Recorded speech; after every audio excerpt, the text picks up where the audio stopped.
Okay, let me expose Trisha அண்ணி a little bit. இதை நீங்க சுச்சி லீக்ஸ் பார்ட் 2 வச்சுக்கலாம், no problem.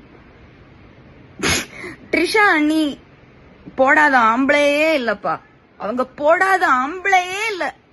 Can I tell you one incident which Vikram narrated to me? ட்ரிஷாவே Vikram சொல்லிச்சான். அதாவது அது வந்து பாய்ஸ் பட ரிலீஸ்க்கு முன்னாடி she used to regularly go to, இப்ப கூட நிறைய நைட் கிளப் எல்லாம் சும்மா பசங்களை பிக்கப் பண்றதுக்கு, பசங்க பொண்ணுங்களை பிக்கப் பண்ணுவாங்கல்ல, நம்ம அண்ணி பசங்களை பிக்கப் பண்ணுவாங்க. அப்ப பரத் உட்காந்துருந்தான். அப்ப பாய்ஸ் ரிலீஸ் ஆயிருச்சா அவளே தெரியல, ஏய் he's very cute, I want to sleep with him tonight அப்படின்னு பிக் ஹிம் அப் அப்படின்னாங்க. அவன் வந்து ஹலோ அப்படின்னு இங்கிலீஷ் தெரியாம சொன்னாரு, ஐ டோன்ட் வாண்ட் அப்படின்னு போயிருச்சான். இப்படி இது ஒரு praying mantis that picks up boys, ruins people's lives. எத்தனை பேர் வாழ்க்கையை கெடுத்திருக்கு ட்ரிஷா. அட்லீஸ்ட் இந்த தமிழ்நாடு எலெக்ஷன் இத்தனை பெரிய டர்ன் அவுட் ஓட்டர்ஸ் வந்திருக்காங்க, அவங்களையாவது அவமதிக்காம இருங்க. அவங்களாம் என்ன ட்ரிஷாக்கா ஓட் போட்டாங்க?